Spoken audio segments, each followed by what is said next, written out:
আপনাদের স্বাগত জানাই আমি আমার কথা শুনবার জন্য। বিদেশে বাংলাদেশিদের রাজনীতি করবার যে কুফল সেটা আমরা আরও একবার দেখলাম এনসিপি নেতা আক্তার হোসেনকে উদ্দেশ্য করে ডিম ছোড়বার মধ্য দিয়ে যুক্তরাষ্ট্রের নিউ ইয়র্কে দেখলাম ডক্টর তাসনিম জারার উদ্দেশ্যে অশ্লীল বাক্য নিক্ষেপের মধ্য দিয়ে। যুক্তরাষ্ট্রের আইন এটা অ্যালাউ করে এবং অ্যালাউ করে বলেই বিএনপি এবং আওয়ামী লীগ অনুমতি নিয়ে প্রফেসর মোহাম্মদ ইউনূস যেই হোটেলে থাকছেন তার সামনে তাদেরকে কর্মসূচি পালন করবার অনুমতি দেওয়া হয়। কিন্তু এই যে একজন সরকার প্রধান গেলে এবং তিনি যখন দেশের ভেতরে তার জনপ্রিয়তা থাকে না বা তার যারা প্রতিপক্ষ থাকে তারা যখন বিদেশে গেলে বিভিন্ন ধরনের প্রতিবাদ কর্মসূচি পালন করেন এবং সেটা যখন সীমা ছাড়িয়ে যায় তখন সেটা দেখতে খুব সুখকর মনে হয় না। এবং প্রফেসর মোহাম্মদ ইউনূসের আমাদের অন্তর্বর্তীকালীন সরকার প্রধান বা প্রধান উপদেষ্টার যে আন্তর্জাতিক পরিচয় যে সম্মান সেটা যখন রাজনীতির সঙ্গে মিলে মিশে যায় এবং তিনিও যখন মিলিয়ে ফেলেন বা তার সরকারও যখন মিলিয়ে ফেলে এবং সেটার যখন একটা প্রতিক্রিয়া দেশের বাইরে দেখতে পাওয়া যায় এবং যখন গোটা পৃথিবীর দৃষ্টি নিউ ইয়র্কের দিকে জাতিসংঘের সাধারণ অধিবেশনের দিকে তখন সেটা বাংলাদেশের সম্মান বাড়ায় না। কেন নিয়ে গেছেন এই 6 জন রাজনৈতিক নেতাকে? প্রথমে 4 জনের নাম ঘোষণা করে পরে 2 জনকে যুক্ত করে তার মধ্যে অত্যন্ত হাই প্রোফাইল এবং লো প্রোফাইলের নেতাদের সংযুক্ত করে তাতে কার কী অনুভূতি, এনসিপির কী অনুভূতি, জামাতের কী অনুভূতি বা বিএনপির কী অনুভূতি আমি জানি না, বা তাদের দলীয় নেতৃত্বের কী অনুভূতি, আমার কাছে এটা একটু ব্যাখ্যা ঠেকেছে। দ্বিতীয় কথা হচ্ছে যে সেখানে গিয়ে কি হবে, ষড়যন্ত্র হবে নাকি সিট ভাগাভাগি হবে, কি হবে, সেগুলো রাজনীতির জন্য ইতিবাচক কিছু নয়। এবং আমি বহুবার বলেছি যে বিদেশের মাটিতে আসলে বাংলাদেশের রাজনীতি নিয়ে এত হইচই করবার কিছু নেই, তাতে দেশের কোনো অর্জন আমি দেখি না, এখন পর্যন্ত দেখিনি। এনিওয়ে সেখানে করবার সুযোগ আছে। মধ্যপ্রাচ্যের মতো এমনটা হয় না যে শেখ হাসিনা বিরোধী আন্দোলনের সময় যারা আন্দোলন সংগ্রামে ছিলেন তাদেরকে গ্রেপ্তার করা হয়েছে ইউএইতে এবং সেখান পরে অবশ্য তাদেরকে মুক্তিও দিয়েছে প্রফেসর মোহাম্মদ ইউনূসের রিকোয়েস্টে অভ্যুত্থানের পরবর্তী পরিস্থিতিতে। কিন্তু সব দেশে পরিস্থিতিটা এরকম নয় এবং সেটা তারা করতে পারেন। কিন্তু আমার প্রশ্ন হচ্ছে আক্তার হোসেনকে নিয়ে যাওয়া, তাসনিম জারাকে নিয়ে যাওয়া এবং তাদের যদি মর্যাদার সরকার রক্ষা করতে না পারে কেন তাদেরকে নিয়ে যাওয়া? স্বাভাবিকভাবে প্রোটোকল এবং সার্বিক বিবেচনায় প্রফেসর মোহাম্মদ ইউনূস বিশেষ সুবিধা পেয়েছেন। আমরা সঠিক জানি না, বাট যেটুকু আমরা দেখেছি খবরে বা নানান ভিডিওতে উপদেষ্টারা হয়তো সেই পথে বেরিয়ে গেছেন। কিন্তু আমরা দেখলাম যে মির্জা ফখরুল ইসলাম আলমগীর এবং তাসনিম জারা আর আক্তার হোসেনকে যেভাবে বেরিয়ে যেতে এবং তাদেরকে উদ্দেশ্য করে বিশেষ করে তাসনিম জারা এবং আক্তার হোসেনকে যেভাবে অসম্মান করবার চেষ্টা আওয়ামী লীগের নেতাকর্মীদের নিউ ইয়র্কে দেখলাম, আমার মনে হয় এই জায়গায় এই অসম্মানের দায় কিছুটা সরকারকে নিতে হবে। কারণ এটা বুঝতে পারার কোনো না পারার কথা নয়, কেননা এই বিক্ষোভ গত 2-3 দিন ধরেই সেখানে হচ্ছে এবং আক্তারের উপরে ডিম পড়বে, তাসনিম জারাকে বকাঝকা করা হবে, এটা বুঝতে অসুবিধা হওয়ার কথা নয়। কারণ আমরা যদি মাহফুজের ঘটনা দেখি, মাহফুজ আলম উপদেষ্টা তিনি সম্প্রতি বিদেশে গিয়ে হেনস্থা হয়েছেন আমরা জানি। আমরা আসিফ নজরুলকে হেনস্থা হতে দেখেছি। যারাই যাচ্ছেন সরকারের এবং যারা একটু পলিটিক্যালি বেশি এনগেজ বা ইনভলভ তাদেরকে এই ধরনের হেনস্থা হতে দেখি। তো এটা বোঝারই কথা ছিল। কাজে এরকম একটা নিশ্ছিদ্র ব্যবস্থা করা উচিত ছিল যেখানে তারা নিরাপদে বেরিয়ে যেতে পারেন। মির্জা ফখরুল ইসলাম আলমগীরকে দেখলাম এগিয়ে যাচ্ছেন, কেউ তাকে উদ্দেশ্য করে সজ্জন মানুষ কেউ কিছু বলেনি বটে, কিন্তু তার সঙ্গে ওই 2 জনকে আমরা হাঁটতে দেখেছি এবং তাকেও খুব একটা স্বস্তিতে উৎফুল্ল অবস্থায় আমরা দেখিনি। যদিও যে ব্যক্তিটি যে আওয়ামী লীগ কর্মীটি টিম ছুঁড়ে মেরেছে আক্তার হোসেনের উদ্দেশ্যে তাকে গ্রেপ্তার করা হয়েছে। অবশ্য অভিযোগটা বিএনপির এক কর্মী করেছেন যে তাকে ওই ব্যক্তি যিনি ডিম ছুঁড়েছেন তিনি ছুরিকাঘাত করেছেন। সেই অভিযোগে তাকে গ্রেফতার করা হয়েছে। আমরা আসলে অনেক কিছু বুঝতে চাই না, বুঝতে পারি না, এবং বুঝতে পারি না বলেই এই যে ঢাকায় যেমন এখন বিতর্ক হচ্ছে এনসিপি শাপলা প্রতীক পাবে কিনা, অনেকদিন ধরেই তারা এটা দাবি তুলছেন যে তাদেরকে শাপলা প্রতীক দিতে হবে, এবং আমরা শহরেই বলেছেন যে শাপলা আমাদের জাতীয় প্রতীক, এটা দেবার কোনো সুযোগ নেই। কিন্তু মাথায় তুলতে তুলতে তাদেরকে এমন জায়গায় নিয়ে যাওয়া হয়েছে, নির্বাচন কমিশন যখন স্পষ্ট করে গতকালও জানিয়ে দিল, মানে আজকেই জানিয়ে দিল যে কোনো সুযোগ নেই, যেহেতু প্রতীকের তালিকায় শাপলা নেই, কিন্তু এনসিপির চাই। এনসিপি নেতা নাসিরউদ্দিন পাটোয়ারি বলছেন সাদা হোক লাল হোক শাপলা তাদেরকে দিতেই হবে, শাপলা প্রতীক ছাড়া তাদের চলবে না। এক ধরনের অ্যারোগ্যান্সি বা এক ধরনের পলিটিক্সকে ডোমিনেট করবার যে প্রয়াস, আইন কানুন বিধি বিধান সংবিধান কোনো কিছুকে তোয়াক্কা না করে, সেই প্রবণতা আমরা লক্ষ্য করছি। আরেকটি প্রসঙ্গ নিয়ে আমি আজকের এই আলোচনায় একটু আলোচনা করে রাখতে চাই, সেটা হচ্ছে যে বাংলাদেশ ভারত সম্পর্ক। আমরা মানি কিংবা না মানি, ভারত মানুক কিংবা না মানুক, আমরা দুটো প্রতিবেশী দেশ। আপনি পৃথিবীর অনেক কিছুকে অস্বীকার করতে পারবেন, অনেক কিছু বদলাতে পারবেন, প্রতিবেশী আপনি বদলাতে পারবেন না। এমনকি প্রতিবেশী বলতে অনেক সময় হয়তো আমরা আমাদের ব্যক্তি জীবনের যে প্রতিবেশী, আমার বাড়ির পাশে আরেক প্রতিবেশী, সেটাও হয়তো অনেক সময় বদলানো যায়। আমার প্রতিবেশীর সঙ্গে ঝামেলা হচ্ছে, আমি অন্য এক জায়গায় চলে গেলাম, বা আমার প্রতিবেশী হয়তো বাড়ি ঘর বিক্রি করে অন্য জায়গায় চলে গেল। কিন্তু দেশের ক্ষেত্রে, রাষ্ট্রের ক্ষেত্রে সেটা হয় না। প্রতিবেশীদের মধ্যে সব জায়গায় টেনশন থাকে, পৃথিবী জুড়েই আছে, কোথাও মাত্রা বেশি, কোথাও কম। কিন্তু ভারতের সঙ্গে আমাদের ঐতিহাসিক কিছু সম্পর্ক আছে। আমাদের স্বাধীনতার সংগ্রামে ভারতের যে সহযোগিতা, সেটা আমরা কৃতজ্ঞতা ভরে স্মরণ করি। কিন্তু একই সঙ্গে স্বাধীনতোত্তর বাংলাদেশে বিভিন্ন বিষয় নিয়ে ভারতের সঙ্গে, ল্যান্ড, রিভার, বর্ডার, ট্রেড, নানা বিষয় নিয়ে তাদের সঙ্গে আমাদের নানা ডিসপিউট, টেনশন আছে। টেনশনের মাত্রা কখনো কমেছে, কখনো বেড়েছে, সেটা থাকতেই পারে। আমার কাছে অনেক সময় মনে হয়েছে যে নেগোশিয়েট করবার, বার্গেন করবার ক্যাপাসিটিটা আমাদের অনেক ক্ষেত্রেই কম, যেটা আমরা করতে পারি না। যে কোনো মিটিংয়ে আমাদের পক্ষ থেকে যারা কথা বলেন, তারা যথেষ্ট প্রস্তুতি নিয়ে কথা বলেন না। ভারত, পাকিস্তান বা অন্যান্য দেশ যখন কথা বলে, তাদের যে প্রস্তুতি থাকে, সেই দুর্বলতা সত্ত্বেও আমরা আরবিট্রেশনের গিয়ে আমরা আমাদের সমুদ্র সীমা একটা নিষ্পত্তি করেছি। বিগত সরকারের আমলে আমরা আমাদের ল্যান্ড বাউন্ডারির ইস্যু রিজলভ করতে পেরেছি। আবার অনেক কিছু আমরা পারিনি, দিনের পর দিন পারিনি। তার কারণ হচ্ছে যে রাজনৈতিক আনুগত্য বা রাজনৈতিক ইন্টারেস্ট। দেশের স্বার্থর চাইতে কোনো সরকার যখন নিজেদের ইন্টারেস্ট দেখে, সেই কারণে আমরা অনেক কিছু করতে পারিনি। যেমন শেখ হাসিনা বলেছিলেন যে ভারতকে আমি যা দিয়েছি সারা জীবন মনে রাখবে, আমার কিছু দরকার নেই। ওনার দরকার না থাকতে পারে, দেশের দরকার ছিল। কিন্তু সবসময় আপনি আপনার দেশের স্বার্থ দেখবেন, আমার দেশের স্বার্থ আমি দেখব, এটাই স্বাভাবিক। কিন্তু একই সঙ্গে এটাও মাথায় রাখতে হবে যে অন্য দেশেও কিন্তু তারই স্বার্থ দেখবে। কিন্তু যে কোনো বিবেচনা থেকে একটা উইন উইন সিচুয়েশন থাকা দরকার, যেটা অনেক ক্ষেত্রেই আমরা করতে পারিনি। ওই যে ক্ষমতায় থাকতে হবে, ভারতের ব্লেসিংসটা দরকার ছিল শেখ হাসিনার বা তার দলের বা তার সরকারের। এবং ভারত তার যেহেতু প্রধান কনসার্ন নিরাপত্তা, বিশেষ করে তার নর্থ ইস্টে, হুইচ ইজ সেভেন সিস্টার্সে, সেই নিরাপত্তার কারণে আওয়ামী লীগকে চোখ বন্ধ করে সমর্থন দিয়েছে। আওয়ামী লীগের একপেশে নির্বাচন, ভোটারবিহীন নির্বাচনকেও ভারত সমর্থন দিয়েছে। এবং ভারতের পক্ষে এটা সম্ভব, কারণ ভারত বাংলাদেশের চারপাশ জুড়ে আছে। আমাদের সীমান্তের সিংহভাগই ভারতের সঙ্গে, খানিকটা অংশ মিয়ানমারের সঙ্গে, অন্য কোনো দেশ নেই সীমান্তে। এবং আমাদের ভাষার কারণে, কখনো কখনো কিছু কিছু ক্ষেত্রে ধর্মের কারণে, বর্ডারের কারণে আমরা যেহেতু কাছাকাছি, কিছুটা সাংস্কৃতিক সম্পর্ক আমাদের রয়েছে। ভারতের একটা ফুটপ্রিন্ট গোটা বাংলাদেশ জুড়ে নানা ক্ষেত্রে আছে।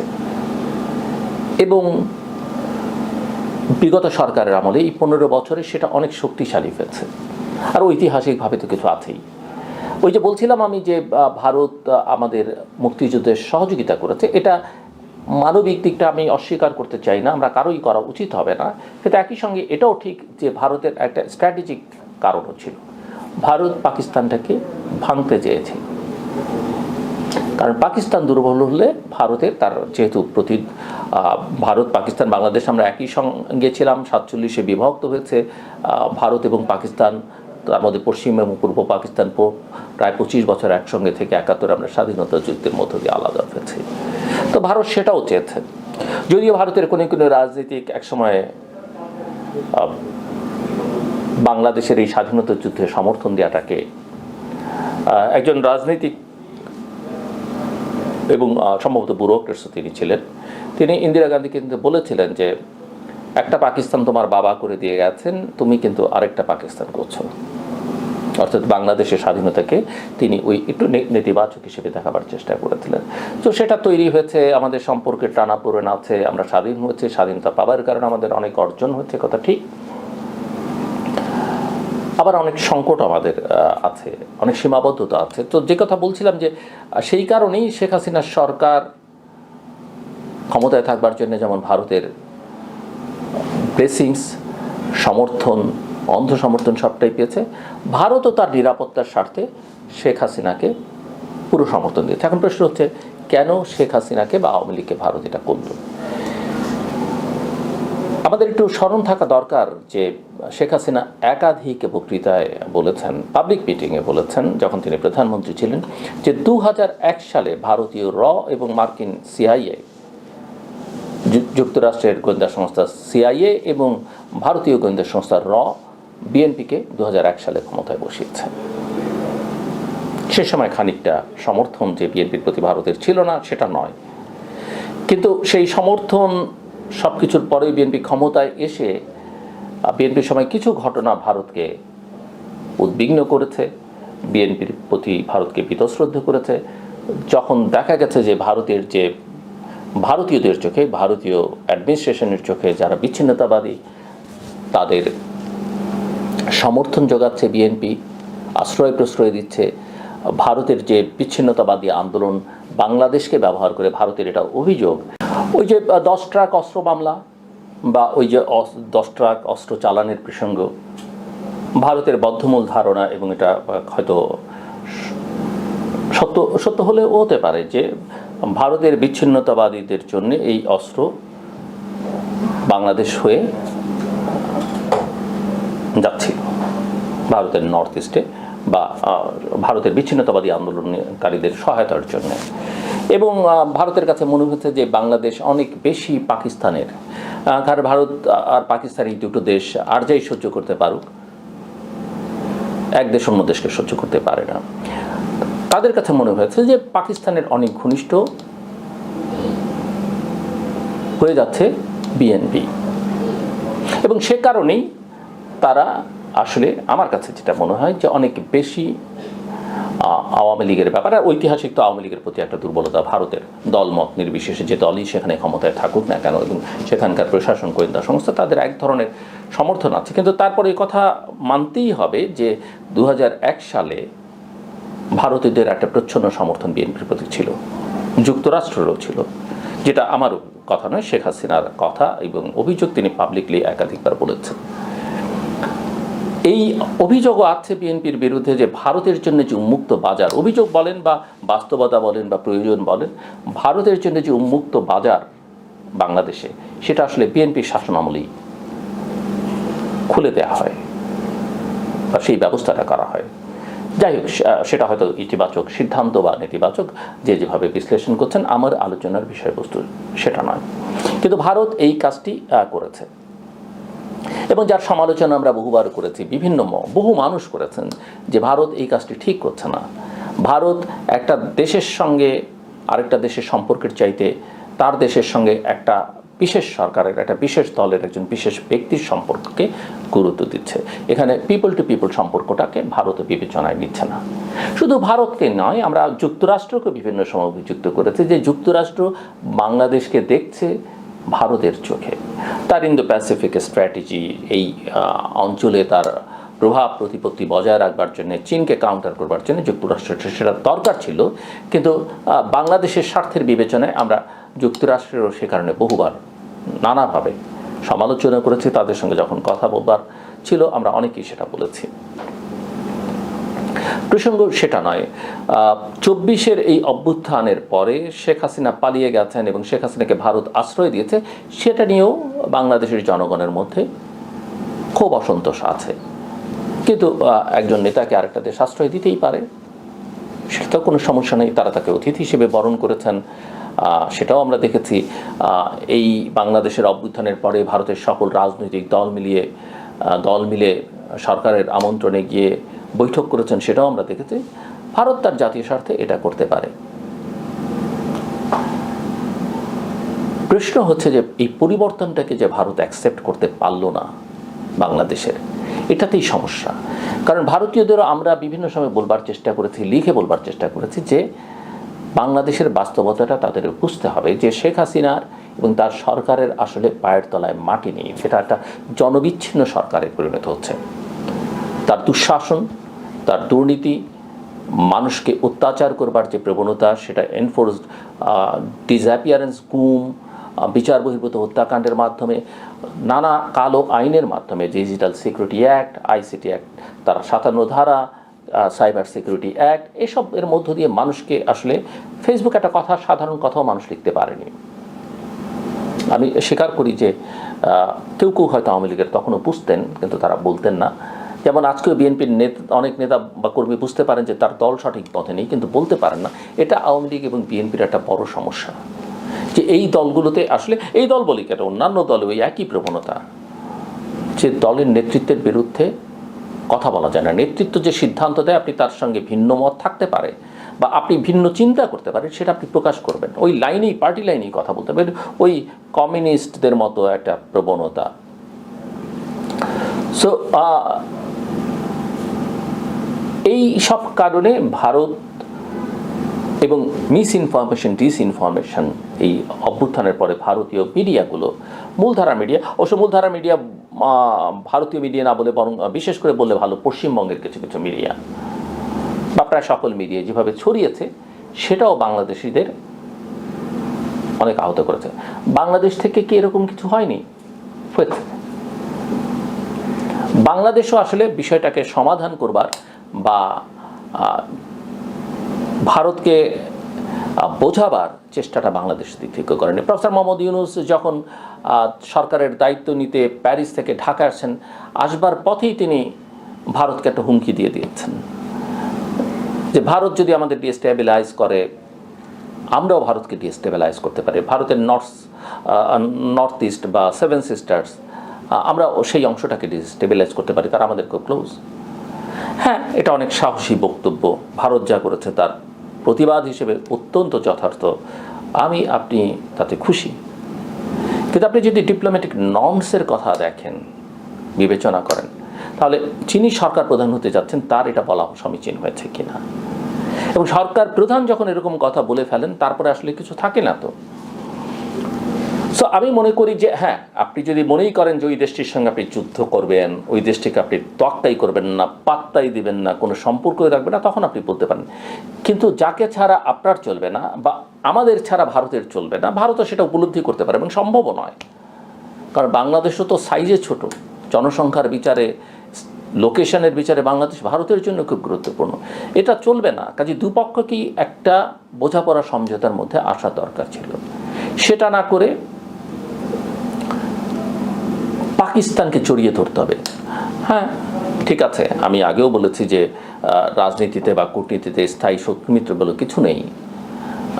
আমি এর আগে একটা ভিডিওতে উদাহরণ দিয়েছি যে যুক্তরাষ্ট্র জাপানের সম্পর্ক, যুক্তরাষ্ট্র ভিয়েতনামের সম্পর্ক এবং বহু দেশের সম্পর্ক কিভাবে একসময় খারাপ ছিল, কিভাবে ভালো হয়েছে। কাজে এই পাকিস্তানের সঙ্গে সম্পর্ক করবার আমি তো কোনো সমস্যা দেখি না, এবং সম্পর্কটা ভালো হলেও ভালো। শেখ হাসিনাও একসময় বলেছেন কূটনৈতিক সম্পর্ক ভালো থাকতেই পারে, কিন্তু শেখ হাসিনার শাসন আমলে পাকিস্তানকে একদম সাইডলাইনে ফেলে দেওয়া হয়েছে। আর পাকিস্তানকেও আমরা দেখেছি আজকে যত মধুর কথাই তারা বলুক না কেন, শেখ হাসিনার কত ঘনিষ্ঠ হওয়া যায় শেষের দিকে এই চেষ্টারও কিন্তু কোনো কমতি আমরা দেখিনি। পাকিস্তান সরকারের দিক থেকে আমরা শেখ হাসিনার অনেক গুণগান শুনেছি।